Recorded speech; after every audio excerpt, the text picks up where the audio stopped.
J'ai choisi le sujet de l'autisme parce que, avant de m'engager dans la recherche, j'étais professeur des écoles et lors de mes premières affectations, j'ai donc été affecté sur des dispositifs d'inclusion scolaire dans lesquels il y avait beaucoup d'élèves autistes, et je pense que c'est l'intérêt pour l'autisme et s'est développé à ce moment-là. Moi, mon objectif, quand j'ai commencé ce travail de thèse, c'était d'essayer de comprendre un petit peu mieux les freins et les leviers qui sont en jeu dans ces situations d'inclusion. Donc, j'ai organisé ma thèse en 3 parties. Il y avait une première partie un petit peu plus exploratoire, qui cherchait à tester l'hypothèse selon laquelle les situations d'inclusion sont identiques dans toutes les écoles et en fonction de tous les enfants. Et après, il y a 2 autres parties qui sont liées entre elles, mais qui découlent de la première partie. Donc, j'ai décidé de suivre 2 enfants pendant 1 an. Et donc, les 2 enfants que j'ai choisis, c'est les 2 enfants qu'on pouvait classer dans des catégories les plus opposées de ma catégorisation issue de la première partie. Et donc, j'ai suivi ces deux enfants-là pendant 1 an. Et parallèlement à ça, j'ai aussi interrogé 3 fois durant l'année leurs enseignants pour pouvoir mesurer l'évolution des représentations que se faisaient ces enseignants à propos de l'accueil des élèves autistes.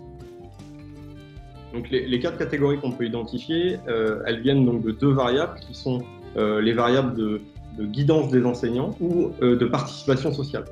Donc on a fait 4 catégories. Donc les 4 modalités, c'est l'enfant n'est aidé par personne et il ne participe à rien, ou bien l'enfant est aidé par un adulte mais il ne participe toujours pas. La 3e, c'est l'enfant est aidé par les adultes et du coup il participe. Et puis la 4e catégorie, c'est que l'enfant participe aux activités de la classe sans aide de l'adulte.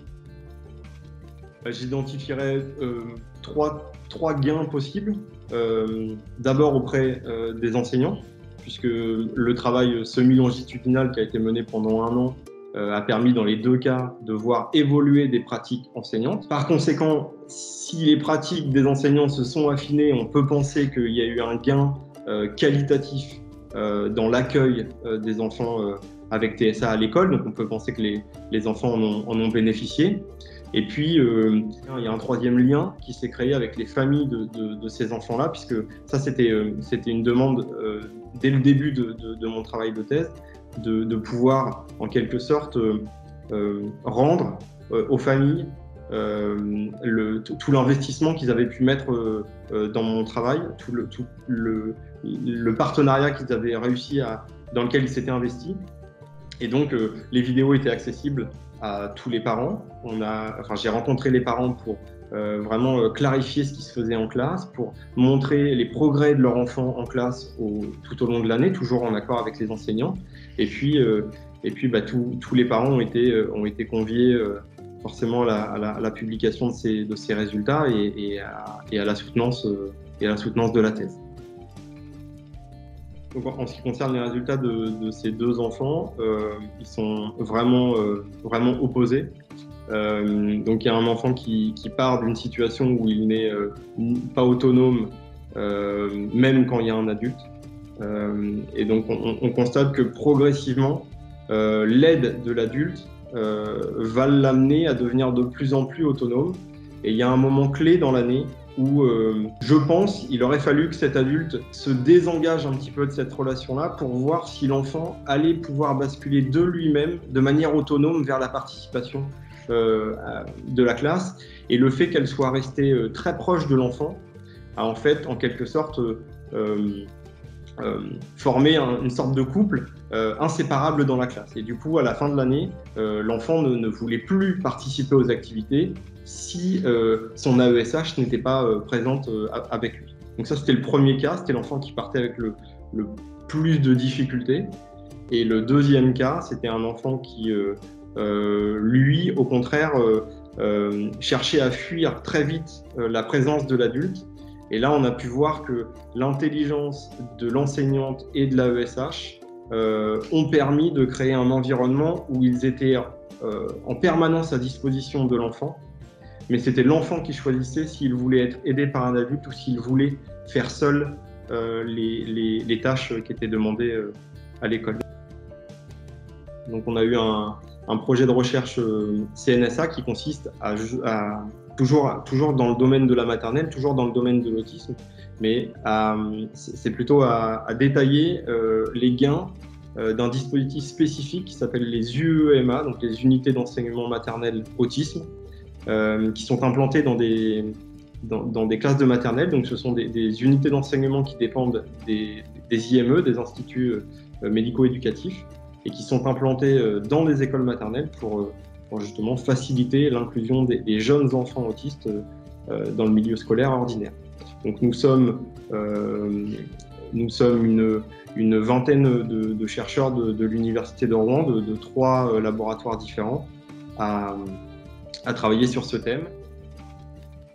Notre grand credo, c'est de ne pas travailler qu'entre chercheurs, c'est de mélanger des professionnels de terrain, des enseignants de l'université mais qui ne font pas forcément de recherche, et des enseignants-chercheurs. Dans le projet CNSA, on mêle à la fois des chercheurs en sciences de l'éducation, des chercheurs en psychologie sociale, des enseignants. Les familles sont aussi invitées à participer au projet. Donc il y a deux axes différents. Il y a ce qui se passe dans l'école et ce qui se passe autour de l'école.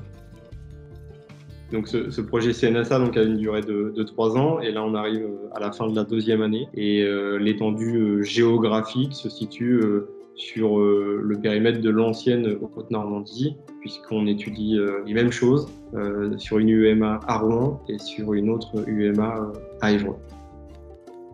De manière institutionnelle, il y avait forcément les partenaires universitaires comme l'école doctorale et le laboratoire CIRNEF de l'Université de Rouen, mais de manière un petit peu moins institutionnelle, j'ai beaucoup été aidé par le centre ressources autisme de Haute-Normandie, donc le service du professeur Rosier et notamment de Romain Taton, qui m'ont grandement facilité la tâche pour localiser les enfants et puis de pouvoir accéder aux familles et aux lieux de scolarisation.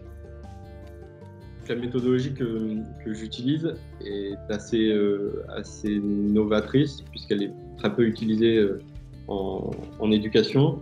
Elle se base sur ce qu'on appelle la théorie des systèmes dynamiques. C'est une théorie qui vient initialement de la chimie, et notamment de la calorimétrie. Il s'agit juste, plutôt que d'étudier l'influence d'une variable sur une autre, d'étudier leur interaction en permanence. C'est-à-dire, plutôt que de mesurer dans le cadre des interactions qui se déroulent dans une classe, plutôt que de mesurer combien de fois l'enseignant parle à l'élève et combien de fois l'élève lui répond, on va regarder quand l'enseignant dit quelque chose, l'enfant a un comportement.